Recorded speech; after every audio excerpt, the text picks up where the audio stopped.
Tad Hargrave from Marketing for Hippies for a cool, crisp morning walk here, and I want to talk about marketing and romance and the connections, because boy, aren't we all fucked up about romance. We're so confused, we're hungry, we're desperate, we're lonely, we make bad decisions,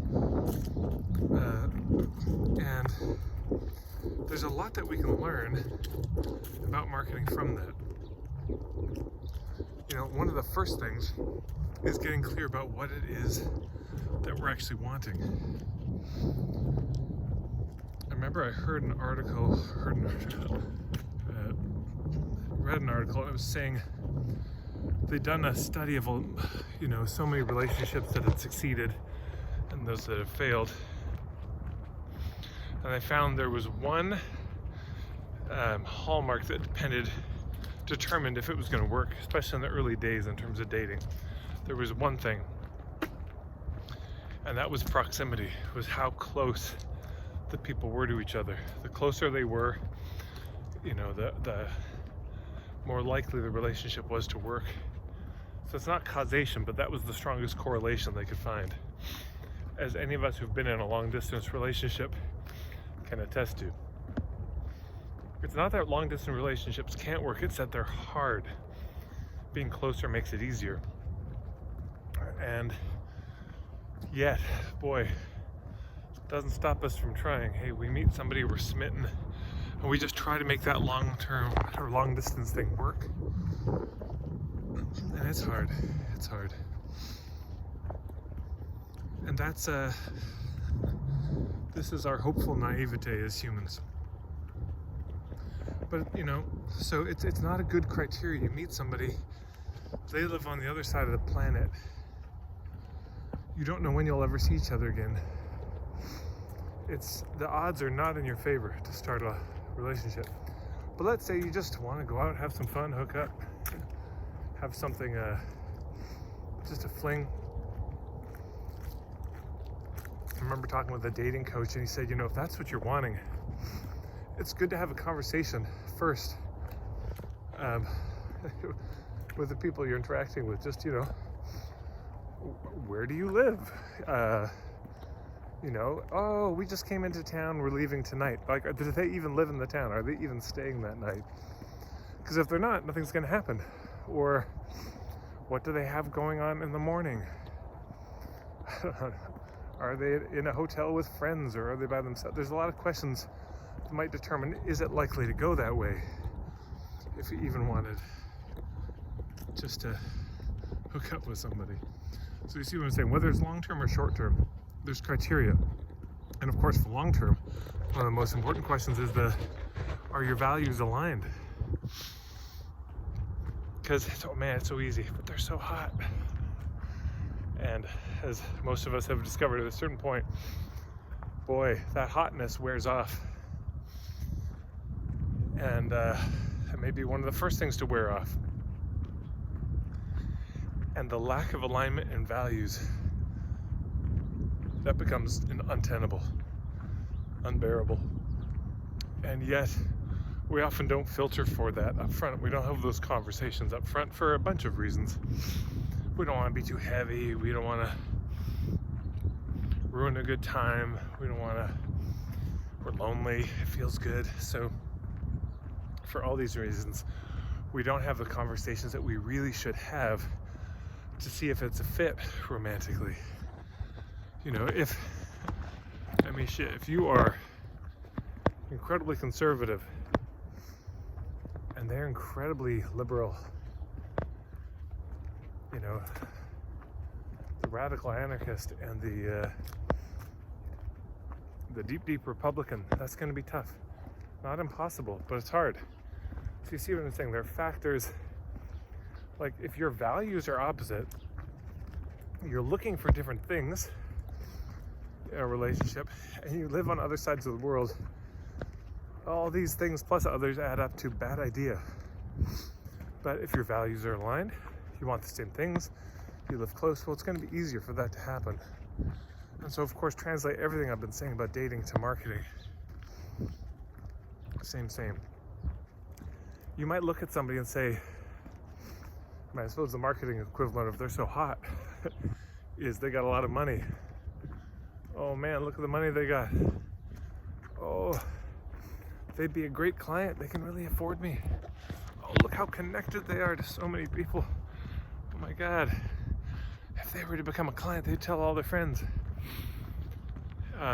Yeah, there's a lot of things that are I suppose the equivalent of good looking or high status that might draw us in the short term, but it's not a good idea in the long term. And the same naivete and hopefulness that works in our romantic lives is absolutely there in our business lives as well. I see it so much. You know, some of us have it more together in one than the other. For me, business has always been easier. Romance has always caught me flat-footed a bit more. So we all have our neuroses in different places. But I share it because if the marketing is easy for you, maybe this will give you a nudge on the dating to filter a little bit better. And if your dating is fine, but your business is really struggling, okay, well, take all that you know about dating, things you would never do in dating, translate that to marketing. You might be amazed at the difference it makes. You know, first thing, you gotta be clear. What is it you're looking for? What do you want? Are you just looking for fun, a short term? So from a business standpoint, that means you don't have a business. At that point, there is no business for you. That's a hobby. And that's great. There is zero wrong about having a hobby. Hobbies are great, but they're not gonna sustain you. Same with dating. You're just looking for fun? That's great. But boy, if that fun will not be there to take care of you when you're older, that fun will not be company on lonely nights every night, you're not going to be able to build anything with that fun. That's not saying it's bad or it's wrong.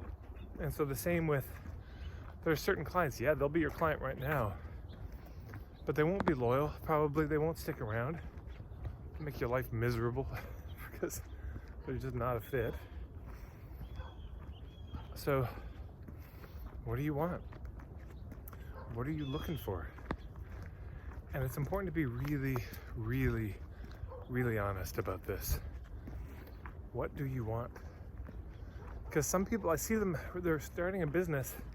I look at them and I think, you don't actually want a business. You're not an entrepreneur. It'd be much better for you to just have a job and do this as a hobby. They're trying to build a business that they don't actually want to build. That's not what they actually want. And so, same with relationships. Some people, well, I should be married. Oh man, haven't we all seen that one? We should be married. We should stay together. And then, eruption later. Yeah, some people want to do the polyamory thing. Some people want to do the casual dating. Some people actually don't want to date at all. Some people want long-term, short-term, and that's all of us at different moments. So good to be honest with ourselves. What are we looking for? What do we actually want? And then once we know what we want, make sure our strategies are aligned with that. If you just want an evening of fun, you know, you will proceed differently than if you're looking for a long-term relationship, and vice versa. If you're looking for a long-term relationship and you're really serious about that, you've got to stop the casual dating and carousing. You know, because the energy you're putting into that, you could be putting into taking care of yourself in a long-term relationship, being available for that. If you're looking for a long-term relationship, but you're always out at the clubs, you're always doing the things you would do to just have fun, well, you give off that vibe. People will pick that up. I mean, I still remember on the romantic side, there was a a woman who I'd been smitten with for a long time. And we ended up being lovers just briefly. And I'd really been in that phase of just playing the field and carousing. And she said something to me. She said, she said how good it felt because she knew that I wasn't, how did she say it, like, gonna get too attached, wasn't gonna take it too seriously, wasn't gonna, when she said it, it just broke my heart because I really liked her. But I developed a reputation, I had a vibe of somebody who was just out there so casually. And so this is what can happen. You know, they don't see you in business as a serious entrepreneur. You know, they don't take you seriously as somebody who could really help. And why? Because you've been so sporadic about it. It's like, wow, thanks so much. Is this such a neat hobby you have? Like, a hobby. I've been doing this 15 years, working on it. But if we're doing this niche and that niche, this modality and that modality, and we're proceeding in a way that's casual, I do that sometimes and I don't. You may come across a client who would be just so perfect for you, but then there's no credibility. They don't take you seriously. They don't see you as a fit for that. They don't see you as a fit for real, deep, long-term help, even if you have the chops. So I'll leave it there. Obviously, there's a lot more that one could delve into, the parallels, and it's worth doing. I hope you'll think about it. If you have any thoughts, hope you'll put them in the comments below. If you check out my website, marketingforhippies.com, there's some free help for you there, tons of free stuff on my website. And check me out on Instagram and Facebook. Thank you to everyone who's liking these videos. I see people liking them, and I don't know who you are, but I'm grateful because I'm told that it lifts the videos up in the algorithm so more see them. And all of you who are subscribing, just deeply grateful. We'll see you around.